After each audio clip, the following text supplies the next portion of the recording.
Hey! Okay, for today's video, etong lulutuin natin, nakikita nyo ba yan? Paa ng manok. Ito-try natin magluto ng paa ng manok. And of course, meron tayong gulay. Magugulay ako kasi parang hindi naman nila type yung paa ng manok. Hindi ko alam kung kakain sila or oo, kasi parang first time ko lang magluluto ng ganito para sa kanila. Magugulay din ako, pakbet, kasi may natira tayong mga pritong isda. Sabi ko sa inyo, hindi naman nakakainin yung pag ganun isda, ganyan. So, naisip ko, nakita ko may paa ng manok, try ko nga. Kasi, di ba, sabi nila, source of collagen. Para sa akin pala kaya nagluto. Hindi, kasi di ba, naalala ko nung kabataan ko pa. Halatang may edad na yan. Yung kabataan ko pa sikat kaya sa Chowking yung chicken feet. Diba yung spicy nila. Masarap kaya yun. So, ngayon ito try ko siyang iluto. Pero sasarapan ko naman. Gagalingan ko. Kahit first time ko na naman yan iluto ng talagang parang iuulam nila. So, try natin. So, habang pinapalambot ko siya, ayun siya, nakasalang na. Ayun, nakita nyo, no? Yan, habang pinapalambot ko siya, himayin na natin itong mga gulay na ating lulutuin. Para mamaya, naka-prepare na siya. Unahin ko muna yung mga paa na yun. Kasi parang matagal na naman yung pagpalambot ng mga 24 hours na naman yata yung palambutan. Pero, naman, maaga pa naman, maaga ako ngayon nagluto. Pansin nyo, maaga ako kasi hindi ko kasabay yung basurahan ng truck, diba? Walang tugtog, ibig sabihin maaga pa akong nagluluto. So, hihimayin ko muna tong lahat. Then, mamaya, papakita ko sa inyo pag medyo okay na yung paa ng manok, okay? So, ayan, nahimay na natin lahat. Bilis ko, no? Ayan.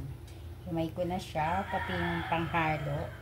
So, hihintayin na lang natin maluto yung chicken feet bago gawin ko to. Sandali lang naman to eh.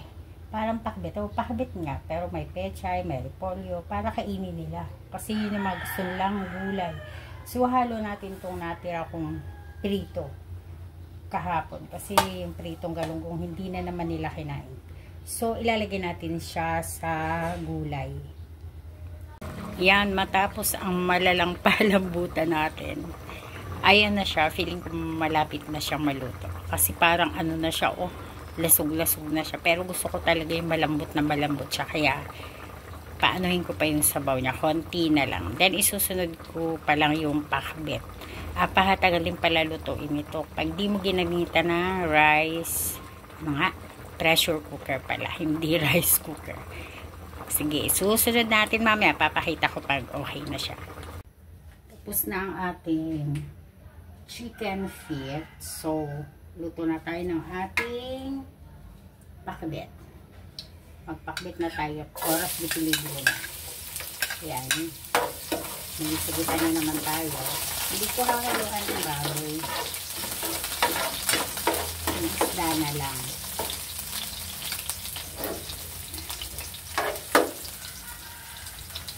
Gisa na natin.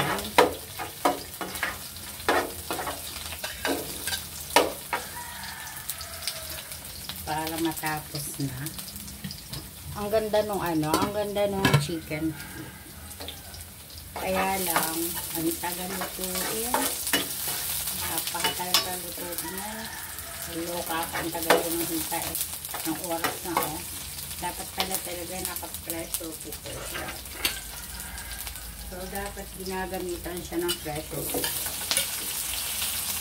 Dahil kung hindi, yung tanghalian na nagiging hapunan.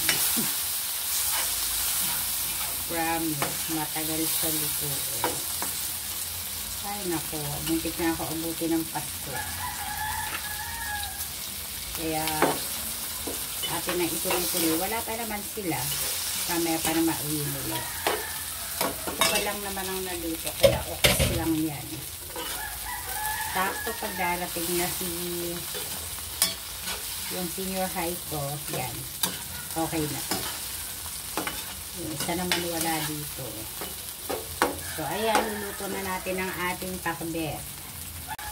Try natin ang gulay. Sabi na yan.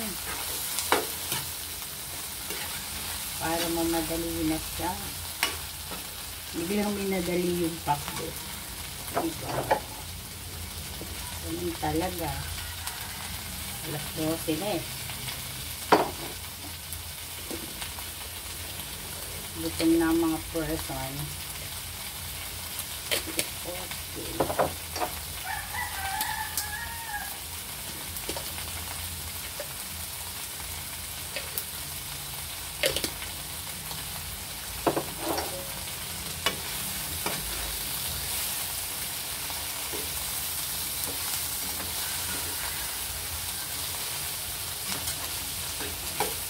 Ganyan. Tapos, basta natin ang ating calabaza.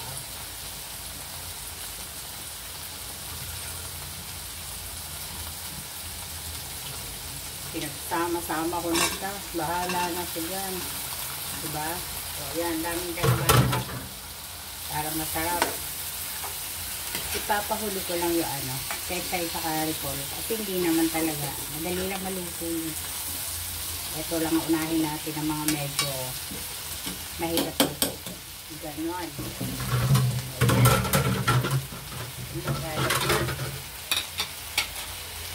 Okay. Ayan. Luto na rin ang ating pakbet. Sa wakas, nakaluto na ako. O, ang ganda, no? O, luto na siya. Konti na lang. Konting pakulo. At least ang pakbet na. Pakadali lang lutuin. Tapos, andito na rin yung ating paa. May sabaw. Nakakaloka. Hindi ko na pinaano kasi masyado na siyang durog. Pero okay naman siya. Ayan siya. Diba?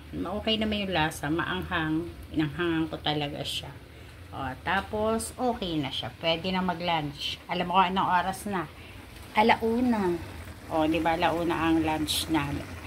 So, okay na siya. Pwede na natin siyang ayan, patayin. Okay na siya. Ang daming gulay. Para naman yata itong sobra-sobra. Naparami ko yata. So, okay na siya. Thank you again sa panunood. Thank you so much.